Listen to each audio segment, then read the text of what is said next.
Hello again. For today's episode of the JMC Reviews, I'm gonna shake things up a little bit. Instead of going back a few decades for an old horror favorite, today we're gonna be reviewing a relatively recent horror release. How recent? Only a little over a year old. Today we're looking at the small-scale, produced for the internet horror thriller, Shut In.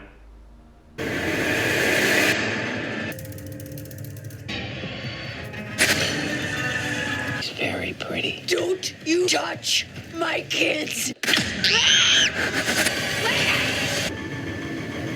Shut In became notable for being the first original film produced by the conservative media website, The Daily Wire. And yes, while it wasn't the first flick to be distributed by the site, it was the first movie The Daily Wire took a part in production-wise. Hell, the site's founders, Jeremy Boring and Ben Shapiro, are credited as executive producers. The main thing I remember hearing about this movie when it came out was that it was a horror film with some religious elements, and that it was well received by some folk I know do not share the same views as those of the Daily Wire. So as someone who loves horror and thriller movies, and while not as big on religious shit, is not opposed to certain themes if executed well, I was curious to give it a look.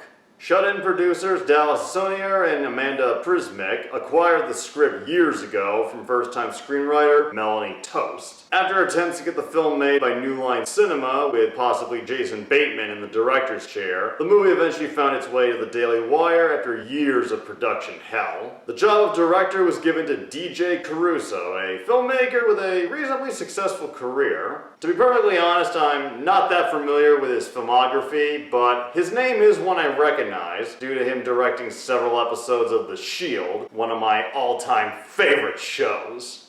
And I'll just say, the episodes he directed really fucking stood out. Give it to me!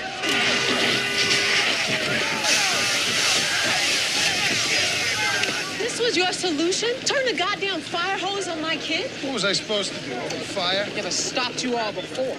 Given a single shooting location and a super small cast of actors, Caruso had the challenge of putting together a new take on the home invasion subgenre.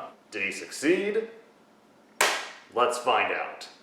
After a series of very eerie opening shots that do a fine job of setting the film's tone, we're introduced to our main character, Jessica Nash, played by Rainey Qualley, a young single mom getting ready to move out of her recently deceased grandmother's house with her two kids, Lainey, played by Luciana Vendette, and baby Mason, played by Aiden Steimer.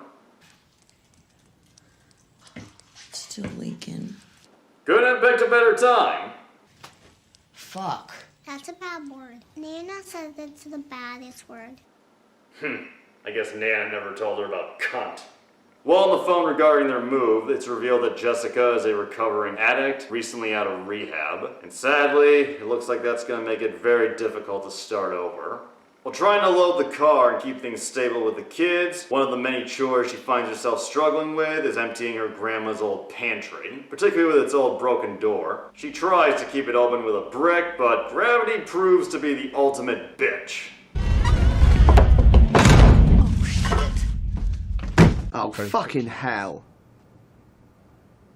And stuck in the pantry for presumably hours, she considers using her cell phone to call for help. Unfortunately, it appears to be not in the best working condition. Yes, that old cliche. Still, I can think of dumber reasons that some horror films have tried to write out the convenience of just using a cell phone. Can I use your phone? Buy a cell phone, Mark. I don't want a fucking cell phone.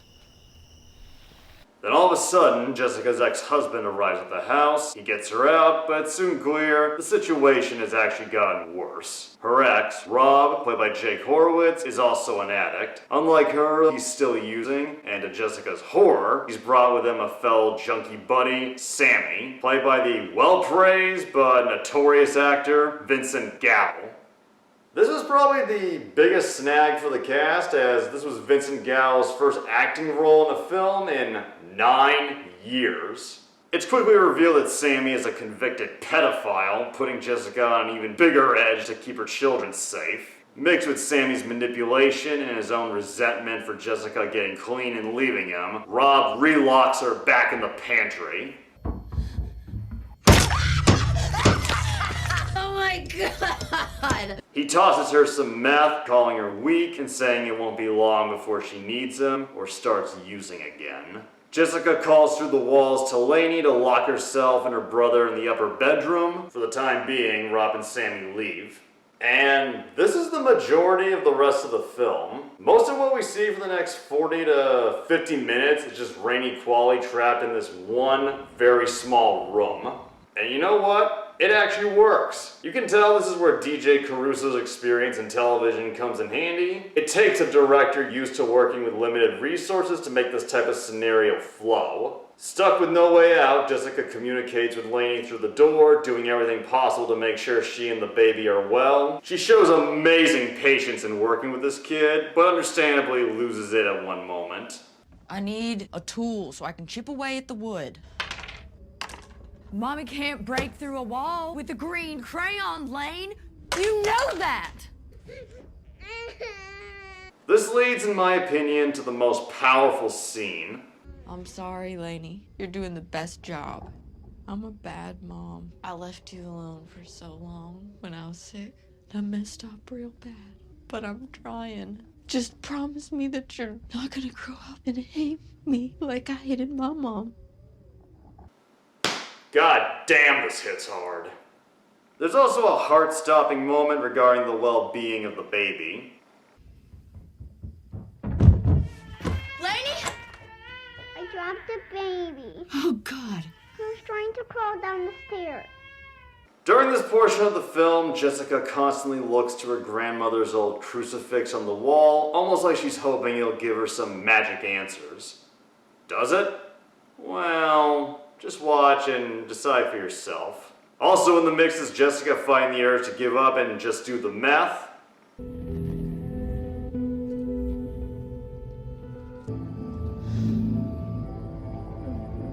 Seriously, this section is so powerful, it's beyond admirable. Although that doesn't mean there aren't some unintentionally funny moments. The main one being when Lainey has to pee and, not comfortable going without her mom's help, pisses on the floor, which is shortly followed by Jessica pissing in a jar to relieve herself.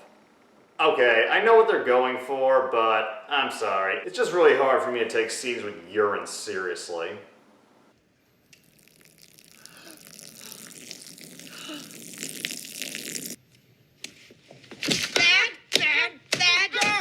At one point, Lainey is able to get Jessica a screwdriver. Feeling rejuvenated, she starts using the tool to break away the floor to try and get into the basement. Unfortunately, it's at this time that Sammy suddenly returns. After yelling at her daughter to run upstairs and lock the door, Sammy comes to the pantry, and we find out just why he was so eager to come to the house today. Your daughter, she's very pretty.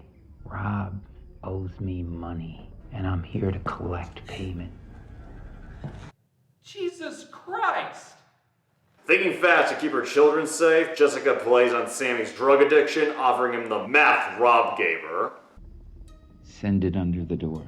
I'm too weak to get close enough. You sound fine to me. I'm stuck over here on the other end. I can't move much. I'm gonna dump it out. Hey, hold on. In lesser hands, this scene probably could have come off a bit silly, but Rainey Qualley and Vincent Gallo's acting really sells it here. In one of the clever moments of religious symbolism, Jessica takes inspiration from the crucifix to use the screwdriver to just nail Sammy's hand into the fucking floor.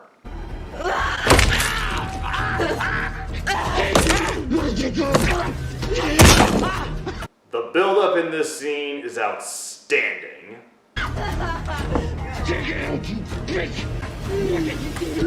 So now Sammy can't get to the kids, but now she's lost her only tool for getting into the basement and is even more trapped. It's here that the best part of the film transpires. Jessica working to escape while the pinned Sammy tries every form of manipulation to get her to release him.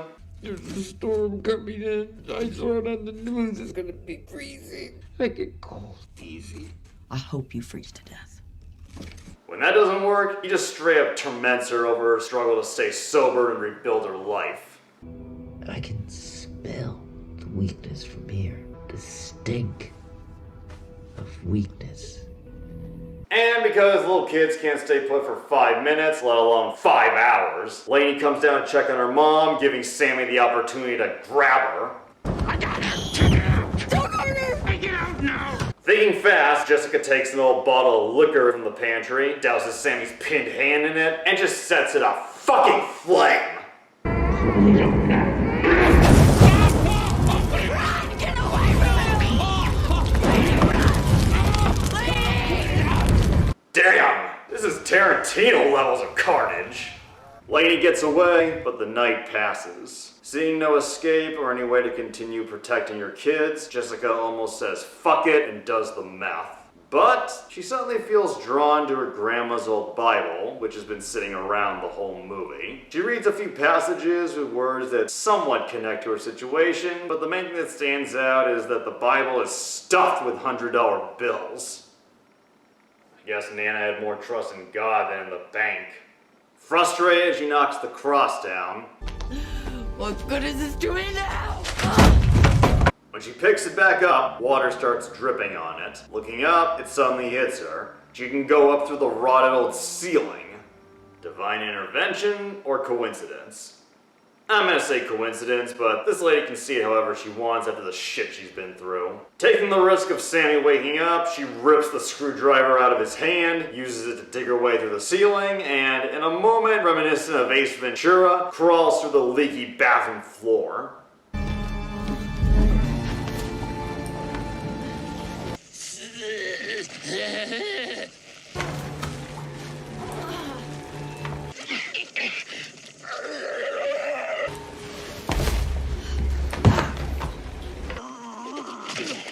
After a heart-racing moment of intensity, Jessica is reunited with Lainey and Mason, and I'll admit, it's very touching. She goes to Sammy, and after stupidly assuming he's dead, not making sure he won't be getting back up, digs out his keys in the hopes of making a quick getaway.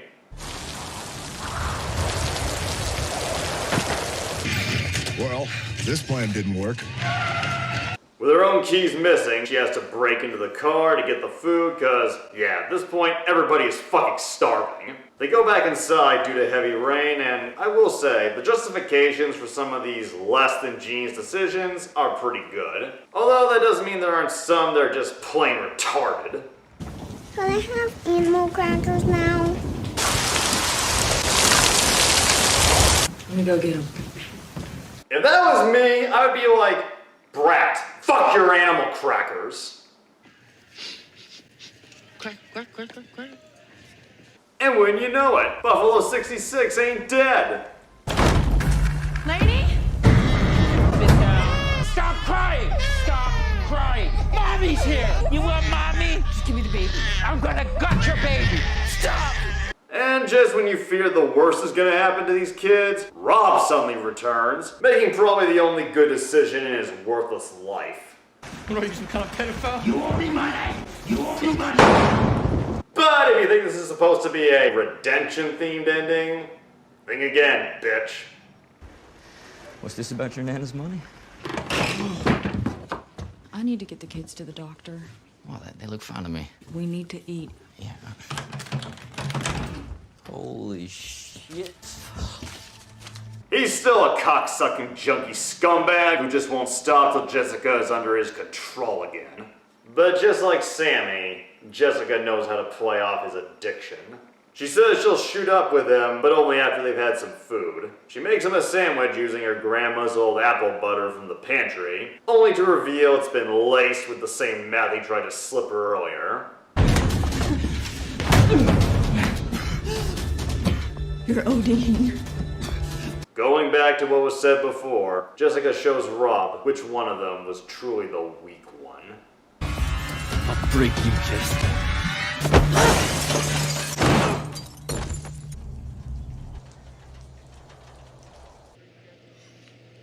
Hoppa! We cut to sometime later where we see Jessica has decided to stay at the old house, refurbished it, and reopened her grandma's old apple butter business. Is the apple good? One little brown spot here. Cut it out. These are good parts. Remember? It's too cute. It's disgusting. Okay, I'll admit, this ending is very schmaltzy, bordering on fucking Hallmark levels, but at the same time, it is a well-deserved breath of fresh air after all the fucking hell that's gone down.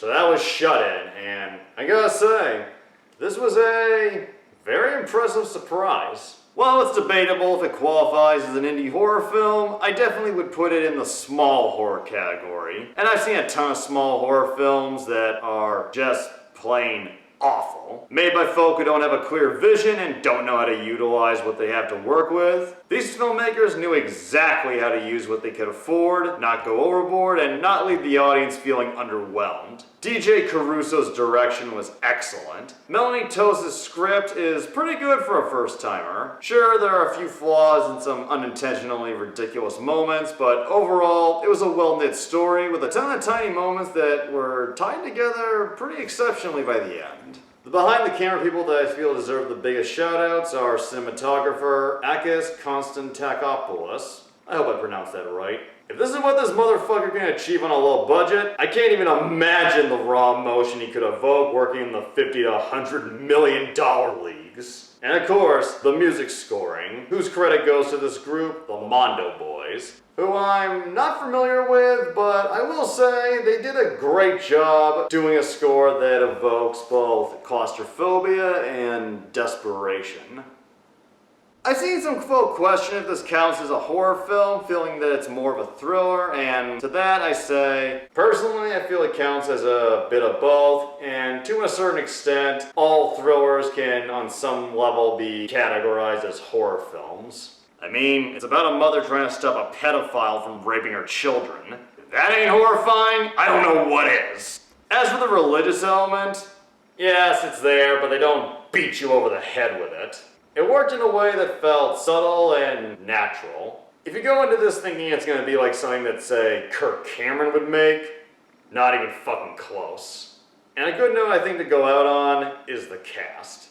Every actor in this small lineup does an excellent job. Rainey Qualley is an extremely strong lead. She has to carry the majority of the film by herself due to the single location, and in Jessica, gives us possibly the best mother character I've seen since Chris McNeil in The Exorcist. Luciana Vandette gives an unbelievably impressive child actor performance as Lainey. Sure, she has some annoying moments, but it's not due to bad acting. They come from moments that feel like how an actual little kid would behave. I'm not going to comment much on Aiden Steamer as Baby Mason, cause he's a goddamn baby. His whole performance in all likeliness hinges on some shithead waving keys in his face. Jake Horowitz does a fine job playing a deplorable fuckwad who you just want to see get his comeuppance from his very first scene. And last, but certainly not least, Vincent Gallo as Sammy. Say what you will about the man, but he definitely brings his A-game here, giving a truly terrifying performance that'll make you never want to leave your kid's sides again. Also, extra props to Luciana Vandette and Vincent Gallo, because even though they appear about 2/3 of this film, we mostly don't see them beyond brief glimpses at the bottom of the pantry. So they really had to go the extra mile in getting the audiences invested in their performances. I know some folks might be a little turned off from watching this film due to its association with the Daily Wire, but there really isn't anything political in this film, as far as I could see. With the backing of Jeremy Boring and Ben Shapiro, DJ Caruso and the producers were able to bring a powerful story of survival and determination to life. And if your political beliefs prevent you from giving Shut In a watch, that's your fucking problem. I totally recommend giving it a watch at least once, just to see what they were able to achieve. Hope you all have enjoyed this year's spooky season reviews. Next one is going to be the long-dreaded remake of Halloween by Rob Zombie. Man, that bitch got herself a nice little dumper. What did you just say? What's the matter? You jealous of your own daughter's ass, huh? That's all that fucker does is cry. Crying shit. Crying shit. Ugh. God damn.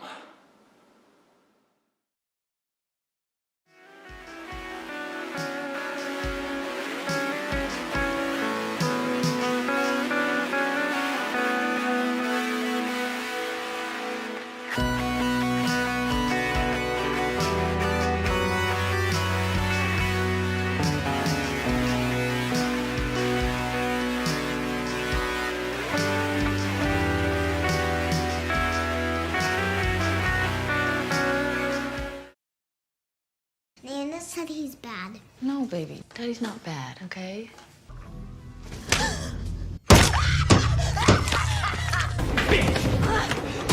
Get up and type yourself off. Let me go. Daddy's bad. Yeah, he is.